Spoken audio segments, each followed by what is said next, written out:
प्रणाम आचार्य जी।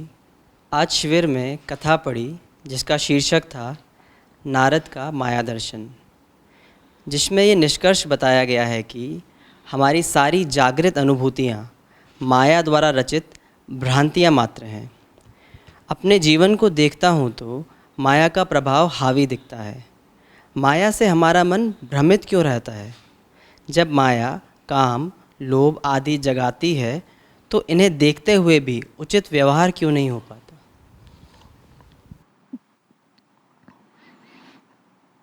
जिस कहानी की ओर इशारा हो रहा है, पढ़ी है सबने?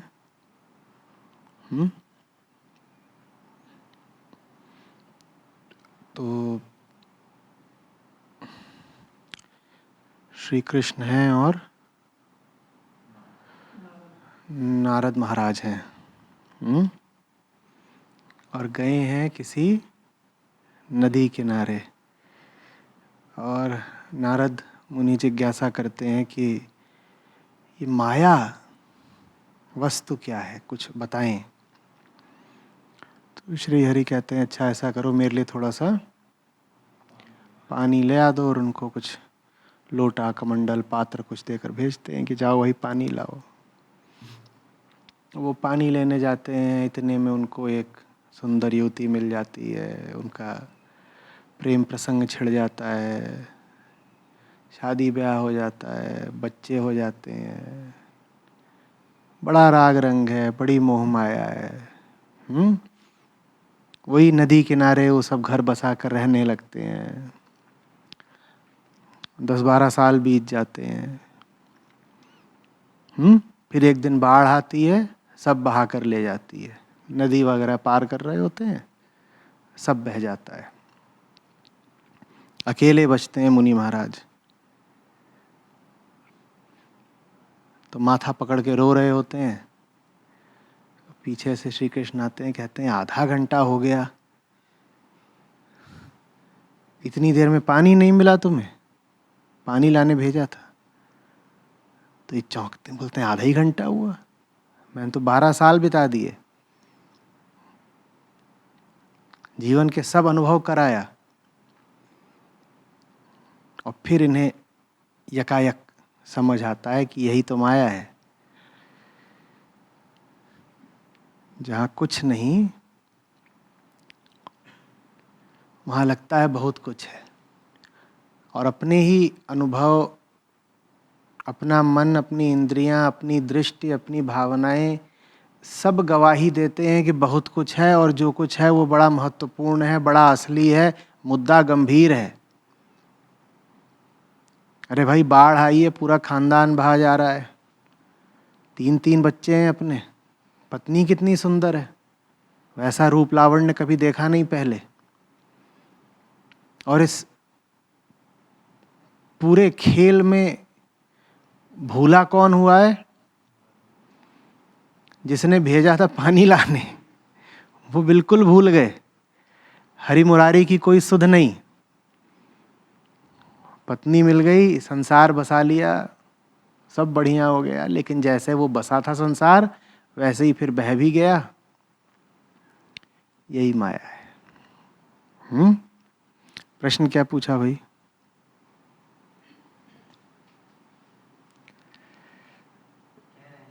माया से हमारे मन में भ्रांतियाँ क्यों हो जाती हैं?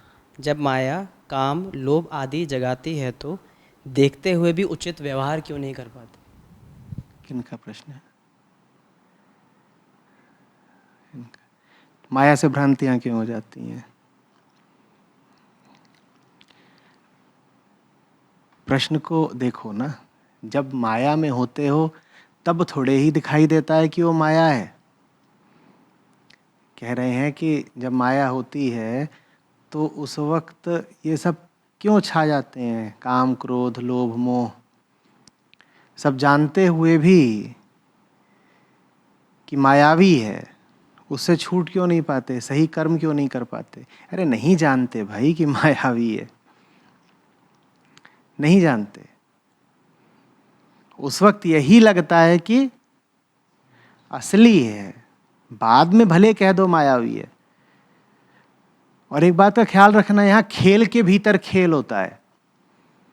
नारद महाराज के बच्चे रहे होंगे,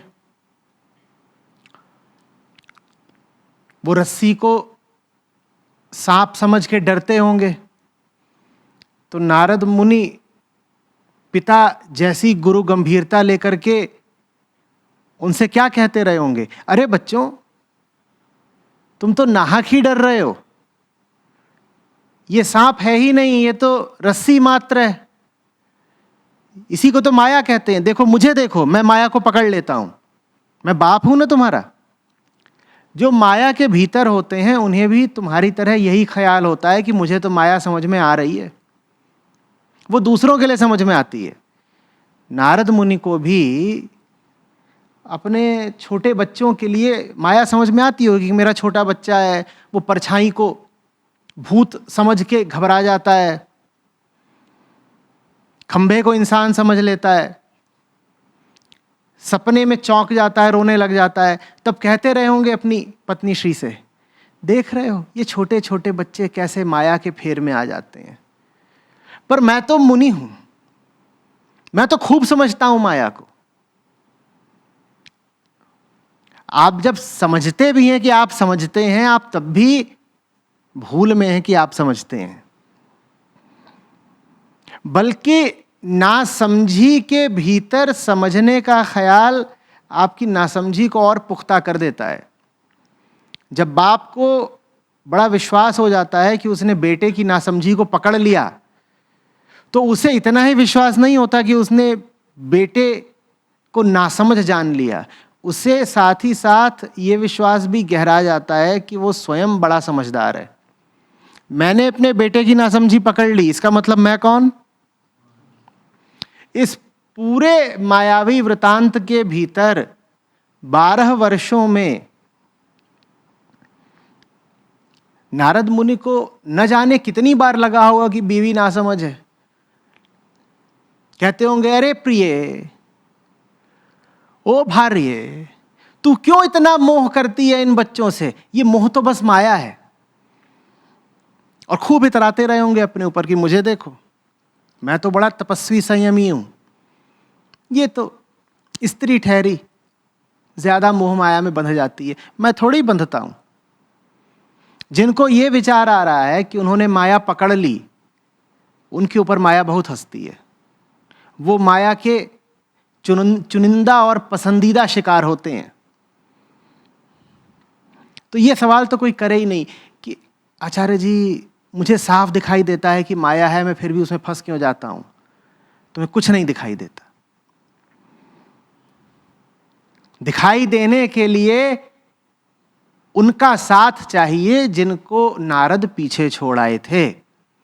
जब तक उनके साथ थे तब तक माया नहीं छाई नारद पर, और जब पुनः उनके साथ हो लिए तो माया पुनः कट गई, फिर पीछे छूट गई।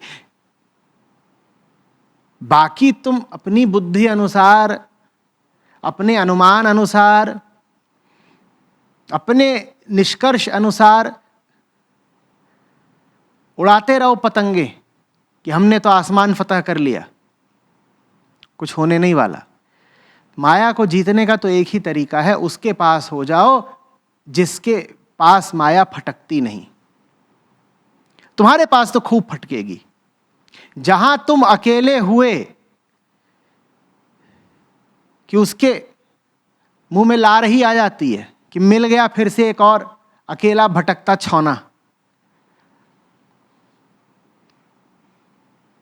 हाथियों का झुंड होता है, उसमें हाथियों के नन्हे शावक होते हैं।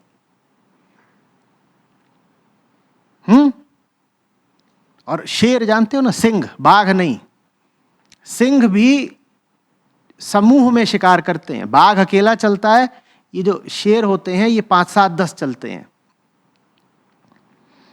लेकिन 10 हाथी चल रहे हों और 10 शेर हों तो शेर जुर्रत नहीं करते हाथियों पे हमला करने की, बिल्कुल नहीं, हाथी छेद देगा उनको।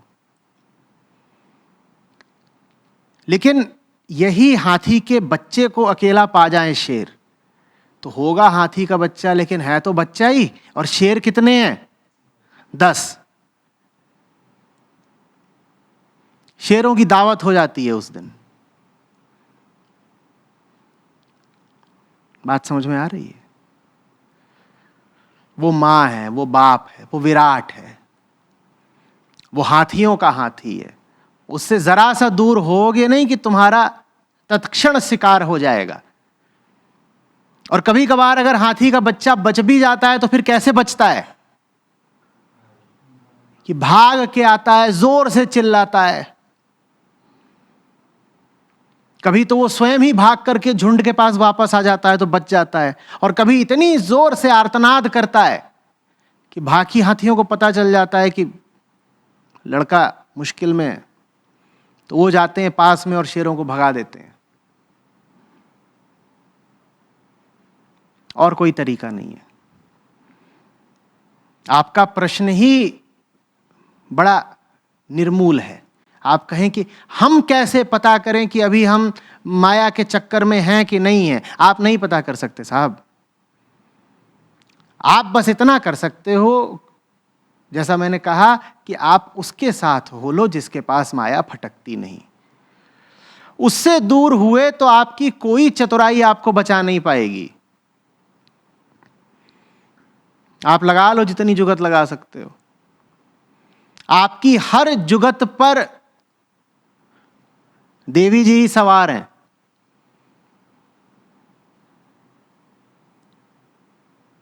बात समझ में आ रही है?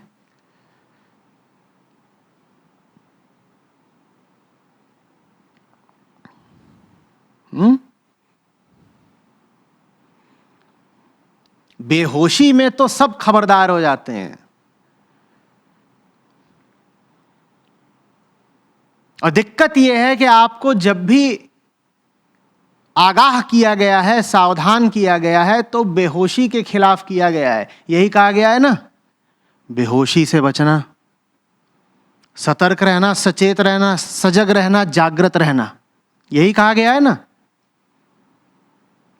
बेहोशी बहुत ज्यादा नुकसानदेह नहीं होती, क्योंकि बेहोशी इतनी प्रकट अवस्था होती है कि आप स्वयं ही समझ जाते हो कि अभी खतरा है। आप बेहोश हो तो आप जान जाते हो कि अभी आप कमजोर हो।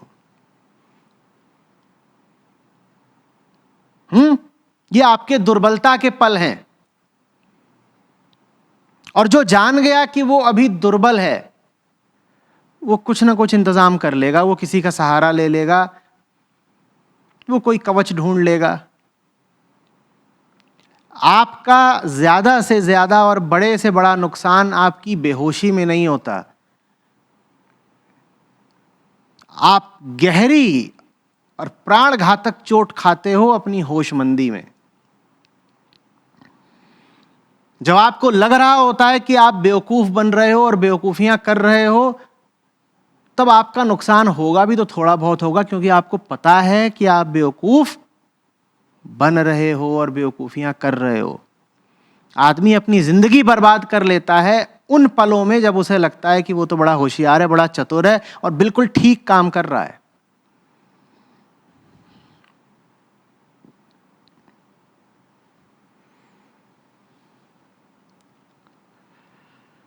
समझ में आ रही है बात?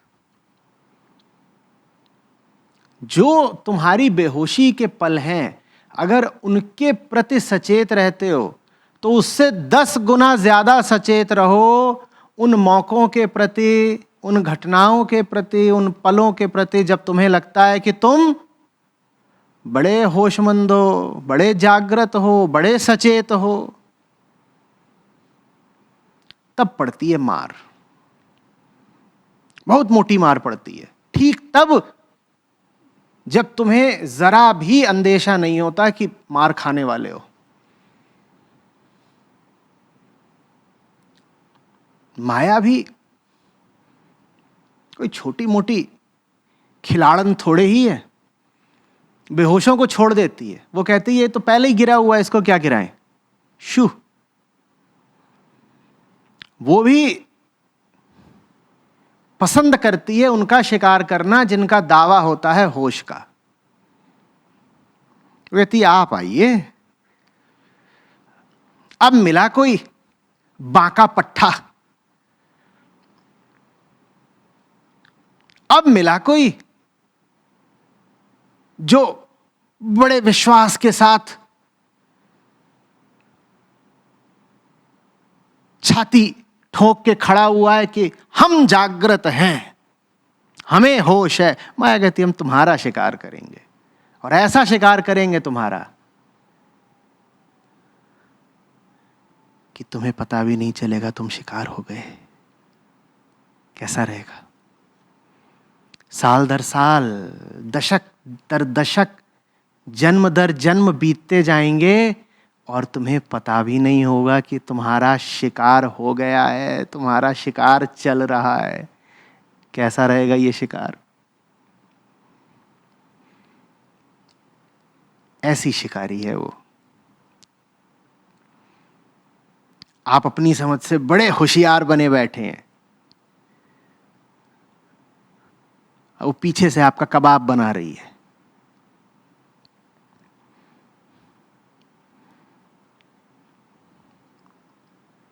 बात समझ में आ रही है?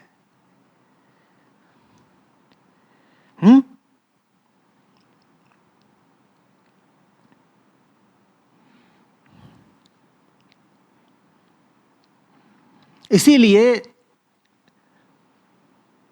प्रबुद्ध जनों में, बोधवान जनों में, जागृत संतों में बहुत दफे एक विचित्र गुण देखा जाता है जो आम आदमी को समझ में नहीं आता। वो बेवकूफी की हरकतें करते हुए दिखाई देते हैं।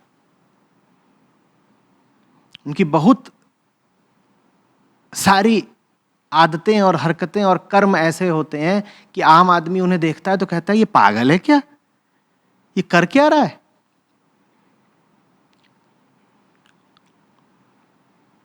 जैसे वो जगा हुआ आदमी खुद अपना ही मजाक उड़ा रहा हो, जैसे वो इतने होश में हो कि होश का ही मजाक उड़ाने लग गया हो। उसकी बात समझो, वो क्या कह रहा है। वो कह रहा है देखो बेटा, होशमंदों की तो नियत है बेवकूफ बनना। हम अपने आप बेवकूफ बन लेंगे, हम बेवकूफ बनाने वाली पर कटाक्ष करेंगे खुद ही बेवकूफ बनकर। अगर हम होशियार बनते तो वो हमें चुपके से बेवकूफ बना जाती। तू हमें बेवकूफ क्या बनाएगी, हम खुद ही बन गए। कबीरा आप ठगाइए और न ठगिए कोई। वो कहते हैं तू क्या ठगेगी, हम खुद ही खुद को ठगे लेते हैं। ले अब ठग के दिखा।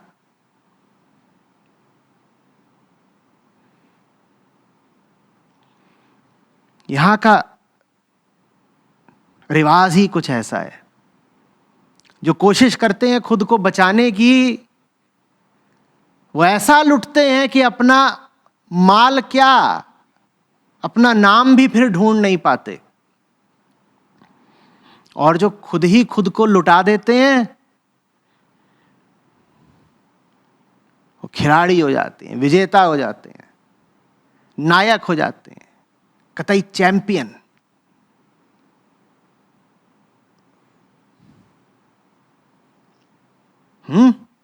होशियारी से बचना।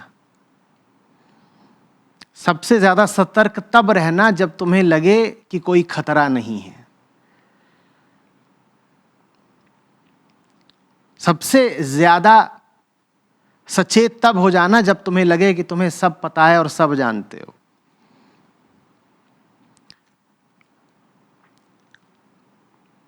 गौर से देखना जीवन में कहां बुद्धू बने हो, कहां ठगे गए हो। जंगलों में, अपरिचितों के बीच, अनजान लुटेरों द्वारा, या वैसे ही ठगे गए जैसे नारद महाराज ठगे गए थे कि ये तो सब मेरे अपने हैं, आज का प्यार और कल के सपने हैं। सतर्कता की वहीं जरूरत होती है जहां लगता है सब ठीक है।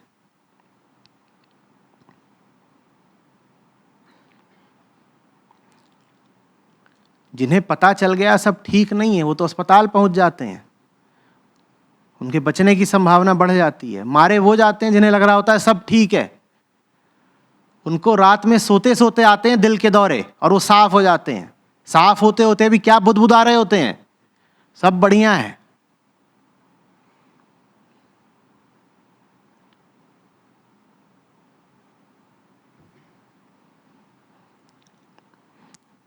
माया इतनी कच्ची नहीं है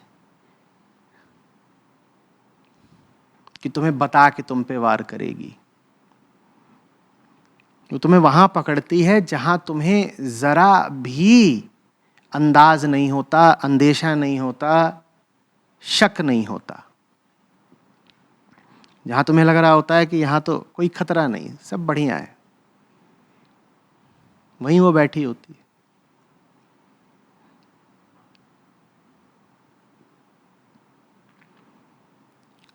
जिस चीज के बारे में तुम सबसे ज्यादा विश्वासी और आश्वस्त होगे, समझ लो वहीं पर चोट पड़ने वाली है। तो समझाने वालों ने कहा कि बच्चा इसी बात से समझ जाओ कि चोट कहां पड़ने वाली है। कोई भी जीव किस बात के प्रति सबसे ज्यादा आश्वस्त रहता है?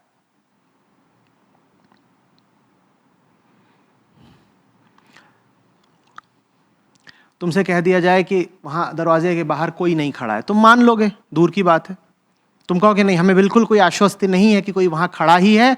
साहब अगर आप कहते हैं कि दरवाजे के बाहर कोई नहीं खड़ा है तो हम मानने को तैयार हैं कि कोई नहीं खड़ा है, ठीक, मान लिया। हम बिल्कुल भी विश्वास से भरे हुए नहीं है कि दरवाजे के बाहर कोई है, तो हमने मान लिया कि दरवाजे के बाहर कोई नहीं है, मान लिया। अब थोड़ा और करीब आते हैं। तुमसे कहा गया कि मानो कि यह दीवार नहीं है, बड़ी तकलीफ होगी, बड़ा जोर लगाना पड़ेगा और बड़े कष्ट के बाद यह मानने को तैयार होगे कि यह दीवार नहीं है। क्योंकि इस दीवार को लेकर क्या है? विश्वास है, आश्वस्त है कि दीवार तो है ही भाई, मुझे प्रतीत हो रही है, मैं छू सकता हूं, देख सकता हूं, यह दीवार तो है ही है। लेकिन फिर भी अगर तुम्हारे सामने 100 तरह के प्रमाण रखे जाएं, बता दिया जाए कि दीवार नहीं है, कोई 3D धोखा है, कोई बहुत उन्नत किस्म का लेजर शो है, तो हो सकता है कि तुम मान लो कि दीवार है नहीं, बस ऐसा लग रहा है आंखों को कि दीवार है, फिर भी मान लोगे। अब और आपके करीब आया जाए, न दरवाजे के बाहर की बात की जाए, न दरवाजे के भीतर की दीवार की बात की जाए, कहा जाए तुम ही नहीं हो, तो तुम उठ खड़े हो जाओगे, कहोगे जी इंतहा हो गई मजाक की। पहले का दरवाजे के बाहर कोई नहीं है, हमने मान लिया आदरपूर्वक। फिर कहा ये जो दीवार है यही नहीं है, वो भी हमने आपका दिल रखने के लिए मान लिया। पर अब तो आप बेहद हुए जा रहे हैं, कह रहे हैं हम ही नहीं है। हर आदमी को किस बात को लेकर के पूरी आश्वस्ति है? मैं तो हूं, मैं हूं। और हमने कहा जिस बात को लेकर आपको पक्का भरोसा होता है कि यह बात सच है, माया वहीं पर मारती है, वही चीज झूठ होती है। जहां आपको पहले ही पता होता है कि दाल में कुछ काला है, माया वहां ज्यादा चोट नहीं करती। उसको इस तरह से शिकार करना पसंद ही नहीं है कि शिकार को भनक लग गई। माया बहुत रसिक है, बड़ा जलवा रखती है, बिंदास है। वो सिर्फ शिकारी नहीं है, वो हंटर विद एन एटीट्यूड है। वो कहती है ऐसे मारूंगी कि मरने वाले को पता भी नहीं चले कि वो मर गया। वो कब का मर चुका है और मरने के 40 साल बाद भी उसका ख्याल यही है कि मैं तो हूं। वो ऐसे मारती है, वो आपका भरोसा नहीं टूटने देती अपने ऊपर से। इसका मतलब जिस चीज पर आपको सबसे ज्यादा भरोसा होता है वहीं समझ लो माया छुपी हुई है, वहीं पर मामला झूठा और नकली है। ये जो मैं है ना, यही माया है। आप कुछ भी मानने को तैयार हो सकते हैं, कभी ये तो नहीं मानेंगे ना कि आप हैं ही नहीं। यहीं पे खेल खत्म हो गया। आप अपने ख्यालों को मान सकते हैं कि नकली हैं, आप अपने पैसे रुपए को भी मान सकते हैं कि नकली हैं, आप अपने संबंधों को भी एक मुकाम पर आकर हो सकता है मान लें कि नकली हैं। पर बड़ा मुश्किल होगा यही स्वीकार कर लेना कि हम पूरे के पूरे नकली हैं, भ्रम मात्र है, मिथ्या। वही माया है। तो जो माया से बचना चाहते हो वो दूर न जाएं, अपने करीब आएं और तलाशें कि किन चीज़ों पर सबसे ज़्यादा भरोसा है। जिन भी चीज़ों पर सबसे ज़्यादा भरोसा है, जो भी मान्यता आपको बहुत प्रिय है, जिस भी मुद्दे पर आपको किसी तरह का कोई शको शुबहा है ही नहीं, जान लीजिए वहीं पर आपका काम तमाम किया जा रहा है।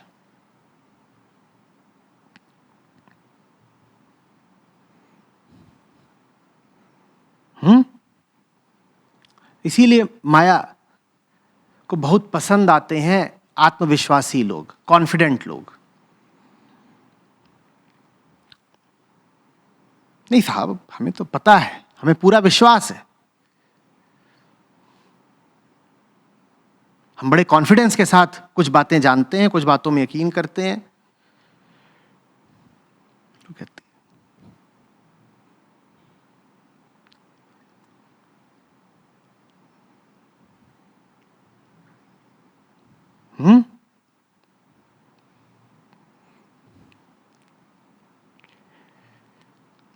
आपके विश्वास, आपके कॉन्फिडेंस में ही आपके सारे दुख बैठे हुए हैं।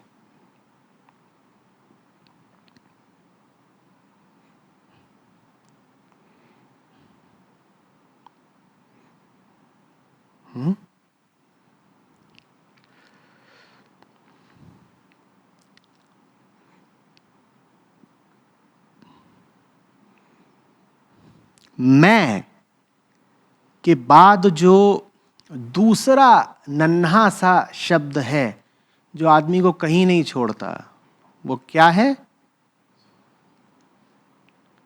है। मैं और है माने अस्ति। ये चीज अस्तित्वमान है, इट एग्जिस्ट्स। ये जो चीज है ये है, इसमें सच्चाई है, इसमें हकीकत है, इसकी हस्ती है, इसकी अस्मिता है।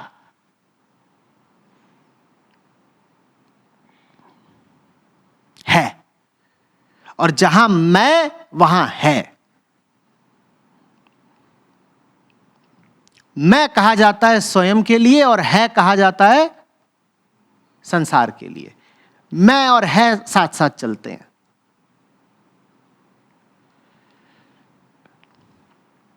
माया को दोनों ही बहुत पसंद है। जो जोर से बोले मैं गया, और जो बोले जोर से है गया। और खास तौर पे जो जोर से बोल दे सच तो ये है,